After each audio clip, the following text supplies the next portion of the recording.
साथियों नमस्कार और एक बार फिर से आप सभी का स्वागत है। तो साथियों हम आज इस वीडियो में डिस्कस करेंगे फाइनेंशियल मैनेजमेंट के अंतर्गत जो टॉपिक है ऑडिटिंग, ठीक है, अंकेक्षण, जो कि मध्य प्रदेश लोक सेवा आयोग द्वारा आयोजित की जाने वाली सहायक कुल सचिव परीक्षा 2022 के अंतर्गत पार्ट बी में छठी यूनिट का टॉपिक है। ठीक है, तो चलिए इसे समझते हैं। देखिए,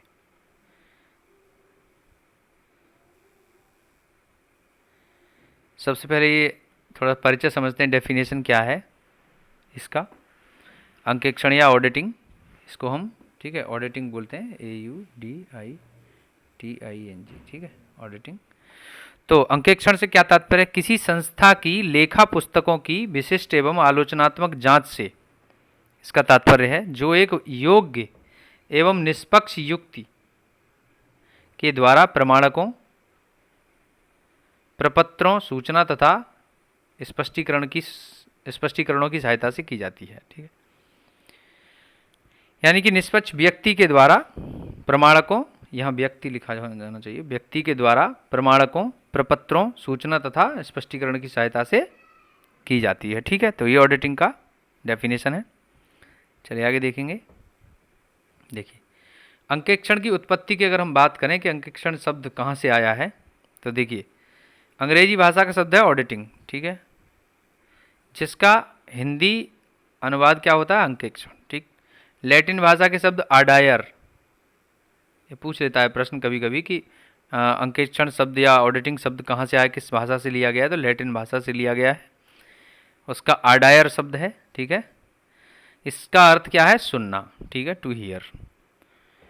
तो देखिए, प्राचीन समय में क्या होता था कि हिसाब किताब रखने वाले व्यक्ति लेखपाल लेखा पुस्तकों को लेकर एक निष्पक्ष व्यक्ति के पास जाते थे, ठीक है, तथा हिसाब किताब उसे सुनाते थे, और ये निष्पक्ष व्यक्ति प्रायः न्यायाधीश होते थे। ठीक, तो हिसाब किताब को सुनकर अपना निर्णय देते थे। इस सुनने की प्रक्रिया को अंकेक्षण, ऑडिटिंग, ठीक है, तथा सुनने वाले निष्पक्ष व्यक्ति को अंकेक्षक, ऑडिटर कहा जाने लगा। ठीक है, चलिए आगे देखेंगे हम। देखिए, सन 1494 में, ठीक है, सर्वप्रथम इटली में एक बहुत प्रसिद्ध गणितज्ञ हुए ल्यूका पेसियोली, ठीक है, ने अपना ग्रंथ प्रकाशित किया, जिसमें उन्होंने दोहरी लेखा प्रणाली को बताया। ठीक है, इस प्रकार हिसाब किताब रखने की एक ऐसी सुव्यवस्थित एवं पूर्ण प्रणाली विकसित हुई, जिसके द्वारा सभी प्रकार के व्यापारिक वित्तीय लेन देनों को लेखा पुस्तकों में सही तरीके से लिखा जाने लगा। ठीक है, अब इसके बाद हम देखेंगे भारत में, ठीक है, भारत में अंकेक्षण ऑडिटिंग कहाँ से शुरू हुई। देखिए, तो भारत में अगर हम बात करें तो अंकेक्षण की क्रांति सर्वप्रथम 1844 में हुई, जबकि इंग्लैंड के कंपनी अधिनियमों के प्रावधानों के अनुसार कंपनियों को बैलेंस शीट बनाने और उसका अंकेक्षण कराने के लिए वैधानिक मान्यता प्राप्त हुई। ठीक है, 1844 में ये इंग्लैंड में जो कंपनी अधिनियम थे उसके आधार पर बैलेंस शीट बनाई गई, और उसके बाद फिर जो है वो ऑडिटिंग कराने का मामला शुरू हो गया। ठीक है, भारत में अंकेक्षण यानी कि ऑडिटिंग जो है वो 1 अप्रैल 1914 में, है ना, कंपनी अधिनियम 1913 लागू किया गया, और इस अधिनियम के अनुसार हर कंपनी को, ठीक है, एक मान्यता प्राप्त अंकेक्षक या ऑडिटर से ऑडिटिंग करवाना अनिवार्य किया गया। ठीक, भारत सरकार ने ऑडिटिंग के लिए सनदी लेखापाल अधिनियम 1949 पारित कर उसे 1 जुलाई 1949 से लागू कर दिया। ठीक, देखिए, इस कानून का संचालन करने का दायित्व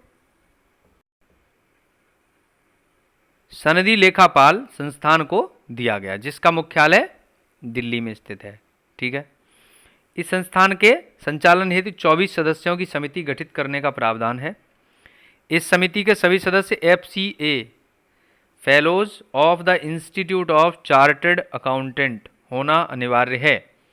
ठीक है, जिन सनदी लेखापालों ने 5 वर्ष सहायक सनदी लेखापाल associate of the institute of chartered accountant का कार्य किया है तथा निर्धारित शुल्क भुगतान संस्थान को किया है, ऐसे सदस्य को ही फेलो कहा जाता है। कहने का मतलब जो चार्टर्ड अकाउंटेंट हैं यानी कि सनदी लेखापाल जिनको कह रहे हैं, तो वे कैसे होते हैं? जो 5 साल जिन्होंने मतलब पढ़ाई लिखाई इस संबंध में की हो, चार्टर्ड अकाउंटेंट बने और 5 साल काम कर लिया हो, एक्सपीरियंस हो, ठीक है, तो वे ही क्या हैं? चार्टर्ड अकाउंटेंट होते हैं। तो अंकेक्षण के महत्व से यह साफ होता है कि वर्तमान में अंकेक्षण विलासिता नहीं है, बल्कि क्या है? एक आवश्यकता है, बहुत ज़रूरी है, वाकई ज़रूरी भी है, क्योंकि पूरे वर्ष भर जब वित्तीय लेन देन होता है तो उसमें सभी आंकड़े सही लिखे जाएं, सभी सही आंकड़े प्रस्तुत किए जाएं, ये ज़रूरी है। तो अंकेक्षण की आवश्यकता की अगर हम बात करें यहाँ पे, तो देखिए, अंकेक्षण लेखांकन संबंधी प्रपत्रों की जांच करना है ताकि इसकी सत्यता, पूर्णता एवं नियमानुकूलता रेगुलराइजेशन का ज्ञान प्राप्त किया जा सके। ठीक है,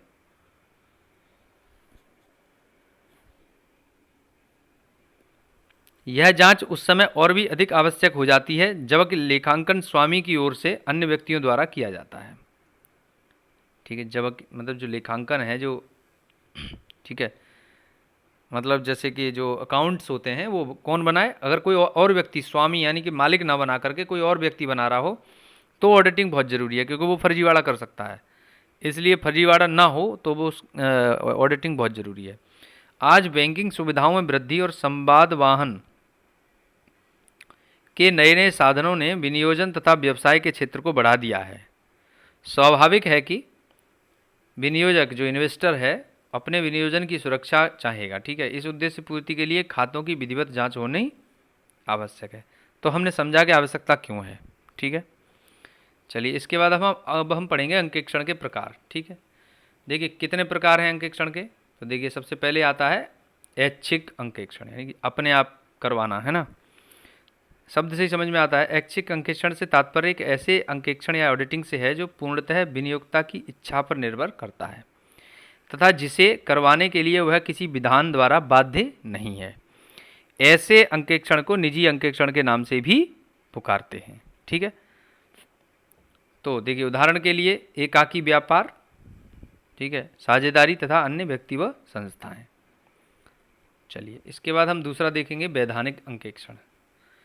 देखिए वैधानिक अंकेक्षण क्या है? जिस संस्था के हिसाब किताब का अंकेक्षण ऑडिटिंग अनिवार्यतः किसी विधान के अंतर्गत कराया जाता है उसे वैधानिक अंकेक्षण कहते हैं। जैसे कंपनी, सार्वजनिक ट्रस्ट, बैंक आदि का अंकेक्षण। जहाँ पर पब्लिक इन्वॉल्व है वहाँ पर बहुत ज़रूरी है कि उसका अंकेक्षण कराया जाए। ठीक है, देखिए साथियों इसके बाद हम समझेंगे सरकारी अंकेक्षण। ठीक है, देखिए सरकारी अंकेक्षण क्या है? सरकार अपने विभागों तथा अपने द्वारा संचालित अन्य संस्थाओं के हिसाब किताब की जांच करवाती है, तो इसे ही हम सरकारी अंकेक्षण कहते हैं। देखिए सरकारी अंकेक्षण समझ रहे हैं क्या है? कैग जो होता है भारत में, ठीक है, वो इस प्रकार की संस्था है ऑडिटिंग करने के लिए। ठीक है, चलिए नेक्स्ट है व्यावहारिक अंकेक्षण। व्यावहारिक अंकेक्षण को सुविधा की दृष्टि से दो भागों में बांटा जा सकता है, एक होता है आंतरिक और एक होता है बाहरी यानी बाह्य। ठीक है, एक्सटर्नल और इंटरनल। अब हम आंतरिक देख लेंगे पहले। देखिए आंतरिक अंकेक्षण क्या है? देखिए आंतरिक अंकेक्षण, इंटरनल ऑडिटिंग से तात्पर्य ऐसे ऑडिटिंग से है जिसमें व्यवसाय के लेखों की जांच, अकाउंट्स जो है, अकाउंट्स की जांच एक ऐसे व्यक्ति और उसके स्टाफ द्वारा की जाती है जो स्वयं उस व्यवसाय की सेवा में ही नियुक्त है। मतलब उसी बिजनेस का आदमी और उसी बिजनेस के अकाउंट्स को चेक करेगा। ठीक है, इस प्रकार के अंकेक्षण उस संस्था में ऑडिटर के रूप में कार्य न करके एक लेखापन अकाउंटेंट के रूप में कार्य करते हैं। ठीक है, इस लेखों की जांच कर उनमें पाई जाने वाली असत्यता को दूर करना तथा आंतरिक निरीक्षण की प्रथा को प्रभावशाली बनाना है। देखिए दोस्तों आगे है बाहरी अंकेक्षण या एक्सटर्नल ऑडिटिंग। देखिए बाहरी अंकेक्षण का मतलब क्या है? ऐसे अंकेक्षण से है जिसमें किसी व्यवसाय के अकाउंट्स के, मतलब अकाउंट्स के जांच को जो है किसी व्यक्तियों से कराई जाती है जो व्यवसायिक या व्यक्तियों के रूप में संगठित स्वतंत्र सार्वजनिक लेखापाल हैं। कहने का मतलब यह है कि अपने बिजनेस की जांच अगर हम किसी बाहरी व्यक्ति से करवाते हैं तो वो बाहरी अंकेक्षण है या एक्सटर्नल ऑडिटिंग है। तो ऐसे ऑडिटर कौन होते हैं? वे होने चाहिए जो सीए की डिग्री जिनके पास होती है ना, ये चीज़ है। अब ये लोग क्या है, अपनी जांच मतलब जो ऑडिटिंग करते हैं उसको जो है उसकी एक रिपोर्ट वगैरह बना करके उसको फिर देते हैं। तो देखिए बाहरी अंकेक्षण या एक्सटर्नल जो ऑडिटिंग है, ठीक है, एक्सटर्नल ऑडिटिंग जो है वो क्या प्रकार, दो प्रकार की है, ठीक है। जैसे एक तो है मतलब कई प्रकार हैं, उसमें दो मुख्य प्रकार ये हैं। पूर्ण अंकेक्षण, ठीक है, यह वह अंकेक्षण है जिसके अंदर समस्त लेखा पुस्तकें, प्रमाण पत्र, खाते, जोड़ घटाना आदि सभी व्यवहारों का परीक्षण किया जाता है। इस प्रकार का अंकेक्षण केवल ऐसी संस्थाओं में हो सकता है जो छोटी हों। बड़े पैमाने के व्यवसायों में इस प्रकार का अंकेक्षण संभव नहीं है, किंतु ऐसे व्यापारों में भी पूर्ण अंकेक्षण आवश्यक है जिनका अभी तक अंकेक्षण ना हुआ हो, ठीक है। चलिए इसके बाद हम देखते हैं आंशिक। अब आंशिक देखिए, कह रहे हैं यदि नियोक्ता संपूर्ण खातों की जांच न करवाकर केवल किसी विशेष भाग का ही अंकेक्षण करवाता है तो ऐसे को हम पार्शियल ऑडिटिंग कहते हैं, ठीक है। चलिए देखिए दोस्तों, अगला है चालू अंकेक्षण यानी कि कंटिन्यूअस, ठीक है, सतत, जिसको सतत भी कहते हैं, सतत अंकेक्षण भी कहा जाता है, ठीक है, यानी कि कंटिन्यूअस। चालू अंकेक्षण से आशय ऐसे ऑडिटिंग से है जिसके अंदर अंकेक्षण या, ठीक है, अंकेक्षक ऑडिटर या उसका स्टाफ वर्ष भर हिसाब किताब की जांच करता रहता है या निश्चित अथवा किसी अनिश्चित समय के बाद व्यापार काल के मध्य हिसाब किताब का निरीक्षण करता है। कहने का मतलब यहाँ ये है कि जो सतत अंकेक्षण है या जो कंटिन्यूअस ऑडिटिंग है ना, वो पूरे टाइम चलती रहती है, ठीक है। ये चीज़ समझ में आ रहा होगा कि चालू अंकेक्षण क्या है, मतलब पूरा एकदम पूरे वर्ष भर चलता रहता है, तो फिर जो है ये चालू, ठीक। आगे है सामयिक अंकेक्षण, ठीक है। देखिए सामयिक अंकेक्षण उसे कहते हैं जब वित्तीय वर्ष के अंत में खाते बनकर तैयार हो जाते हैं और अंकेक्षक यानी ऑडिटर आकर लेखों या अकाउंट्स का अंकेक्षण यानी ऑडिटिंग करता है और अपना कार्य तभी समाप्त करता है, ठीक है। इस प्रकार का अंकेक्षण वर्ष के अंत में होता है, इसलिए इसे वार्षिक अंकेक्षण या एनुअल ऑडिट या अंतिम अंकेक्षण या फाइनल ऑडिटिंग कहा जाता है, ठीक है। चलिए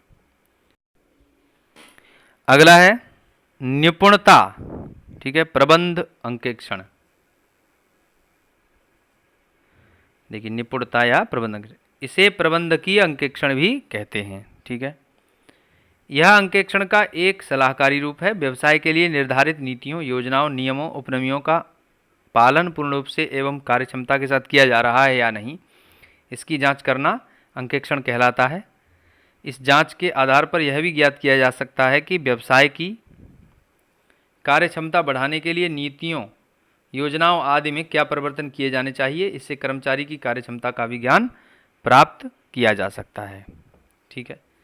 इसके बाद आता है रोकड़। यदि कोई संस्था अपने एक विशेष अवधि के केवल रोकड़ के लेन देन की जांच करने के लिए अंकेक्षक की नियुक्ति करती है तो वह रोकड़ का अंकेक्षण कहलाता है, ठीक है। इसके अंतर्गत वह आवश्यक प्रमाणों की सहायता से केवल रोकड़ बही की जांच तक ही सीमित होता है, अतः इसे इस सीमा का उल्लेखन अपनी रिपोर्ट में अवश्य करना चाहिए, ठीक है। चलिए इसके बाद आता है अगला लागत अंकेक्षण। अब देखिए लागत अंकेक्षण क्या है। लागत लेखों के अंकेक्षण को लागत अंकेक्षण कहा जाता है, ठीक है। लागत लेखों और वित्तीय लेखों में इतना घनिष्ठ संबंध है कि लागत लेखों में अलग से अंकेक्षण की आवश्यकता बहुत कम पड़ती है, परंतु जहां लागत लेखे एक विस्तृत रूप में एक बड़े पैमाने पर रखे जाते हैं वहां यह जानने की आवश्यकता पड़ती है कि इतने बड़े लागत लेखों का होना अनिवार्य है या नहीं, ठीक है, और इसके द्वारा दिखाए गए फल ठीक हैं या नहीं। अंकेक्षक ऑडिटर को उतनी ही सतर्कता, बुद्धिमानी और परिश्रम के साथ कार्य करना चाहिए जितनी कि वह वित्तीय लेखों की जांच के संबंध में करता है, ठीक है। देखिए दोस्तों, लागत लेख मतलब कॉस्ट अकाउंटिंग से संबंधित है, कॉस्ट है ना। तो चलिए आगे देखेंगे, हम इसमें समझ लेंगे आगे। देखिए साथियों, अगला है विस्तृत अंकेक्षण। ठीक है, विस्तृत अंकेक्षण पूर्ण अंकेक्षण से भिन्न है। विस्तृत अंकेक्षण से तात्पर्य है कि पूर्ण अंकेक्षण के अंतर्गत सभी व्यवहारों अथवा आंशिक अंकेक्षण के अंतर्गत चुने गए व्यवहारों की अत्यंत विस्तृत और गहन जांच करना। ठीक है, पूरा एलेबोरेट करके जांच कर लेना, हर चीज़ एकदम एक एक पॉइंट टू पॉइंट चेक कर लेना। विस्तृत अंकेक्षण साधारणतया किसी विशिष्ट उद्देश्य से ही किया जाता है। ठीक है, नेक्स्ट हम देखेंगे। देखिए नेक्स्ट है प्रमाणित अंकेक्षण। इसमें कुछ मदों की पूर्ण जांच एवं विश्लेषण सम्मिलित हैं और बाकी मदों की परीक्षण जांच होती है। इसमें समस्त अंकेक्षण की क्रिया एक समान अंकेक्षण की भांति ही होती है। ठीक है, इस प्रकार के अंकेक्षण का वर्णन श्री रोनाल्ड ए आयरिस ने किया है। उनका कहना है कि जब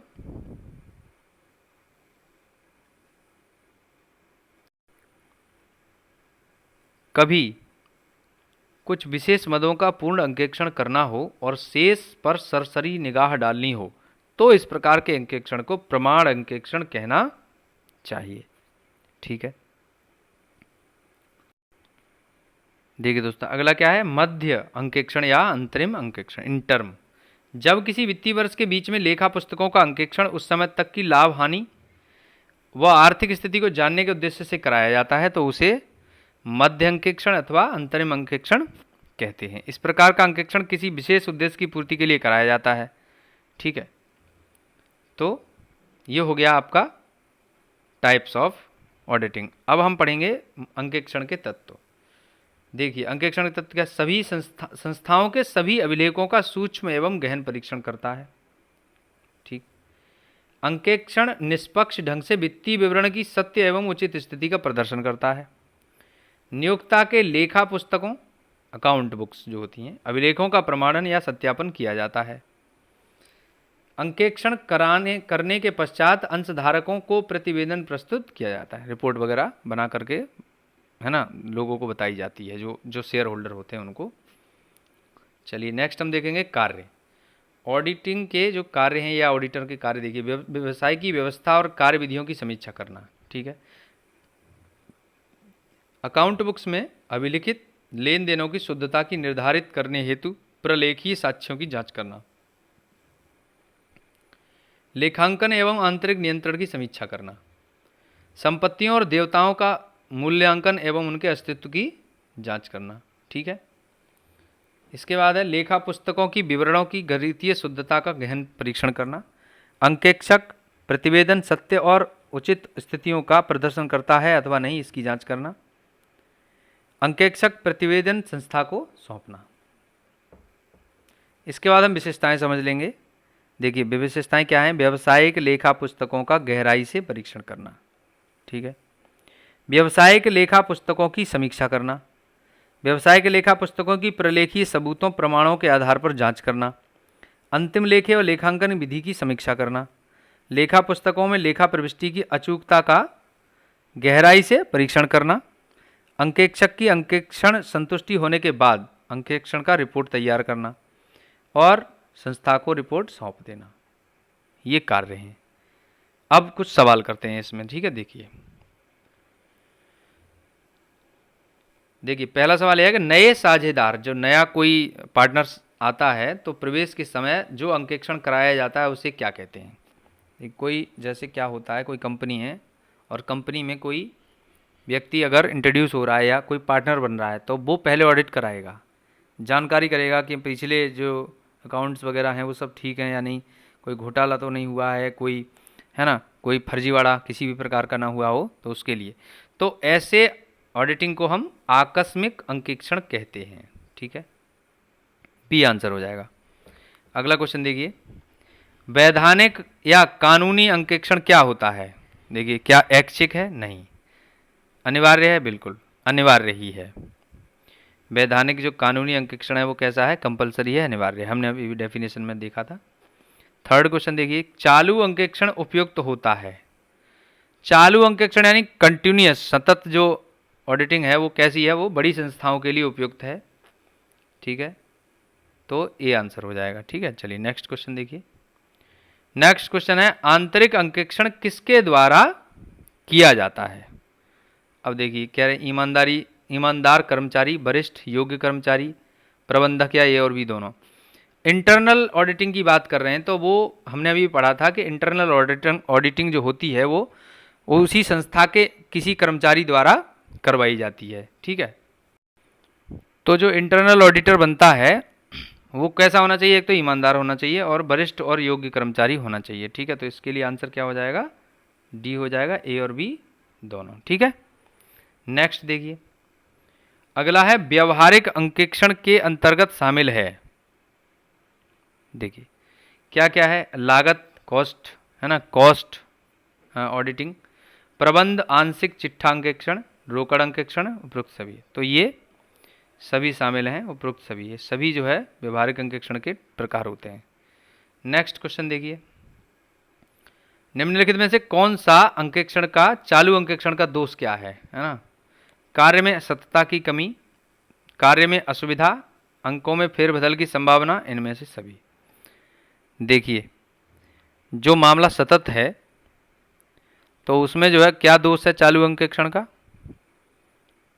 ये सभी दोष हो सकते हैं। ठीक है, कार्य में सततता की कमी, कार्य में असुविधा, अंकों में फेरबदल किया जा सकता है ना, क्योंकि कंटिन्यूस काम चल रहा है तो फेरबदल किया जा सकता है आगे पीछे। चलिए नेक्स्ट क्वेश्चन देखिए चिट्ठा अंकेक्षण में किसकी जांच होती है। देखिए सभी संपत्ति और दायित्वों की इसमें जांच की जाती है। ठीक है, सी आंसर हो जाएगा। नेक्स्ट है साझेदारी फर्म का अंकेक्षण होता है। ठीक है, देखिए जो पार्टनरशिप वाला मामला है उसकी बात कर रहे हैं, तो ये ऐसा जो अंकेक्षण या ऑडिटिंग है वो ऐच्छिक है।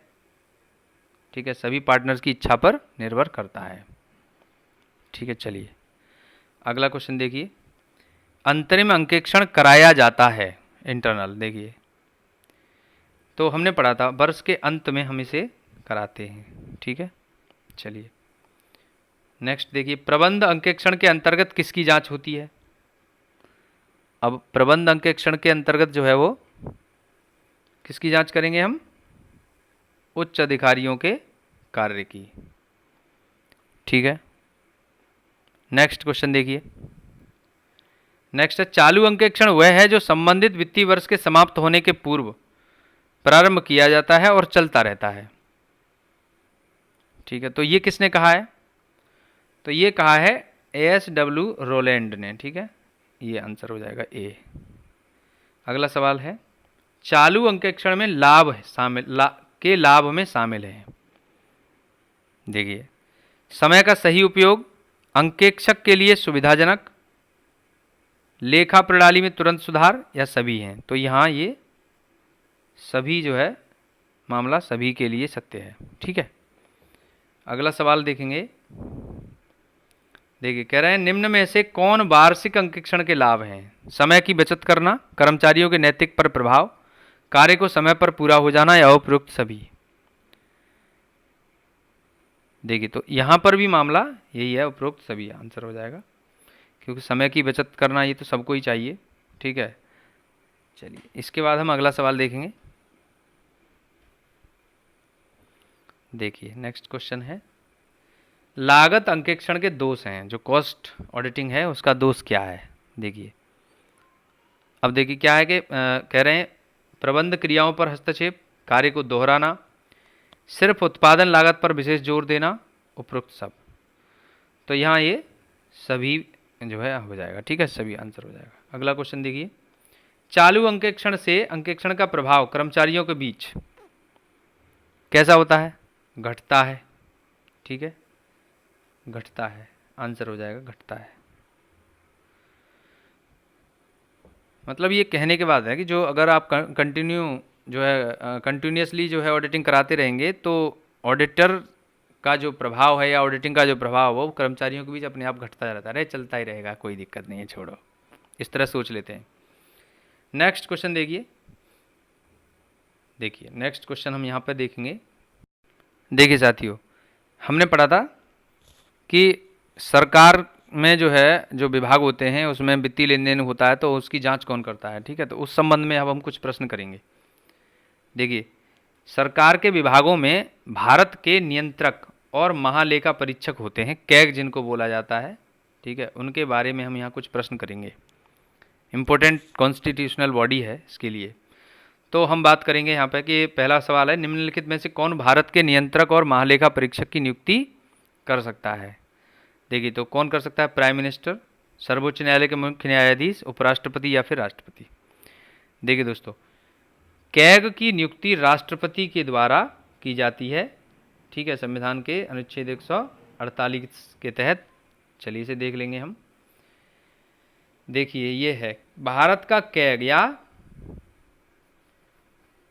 ठीक है, हमने पढ़ा अभी अभी, है ना। देखिए, भारत का कैग भारतीय लेखा परीक्षा और लेखा विभाग का प्रमुख होता है। कैग को पब्लिक पर्स के वॉचडॉग या सार्वजनिक पर्स के संरक्षक के रूप में जाना जाता है। अनुच्छेद 148 में भारत के कैग के संबंध में प्रावधान है। भारत का कैग 6 वर्ष या 65 वर्ष की आयु तक जो भी पहले हो के लिए पद धारण करता है। भारत का कैग राष्ट्रपति को अपना त्यागपत्र देता है, ठीक है। नियुक्ति कौन कर रहे हैं, नियुक्ति भी राष्ट्रपति ही करते हैं।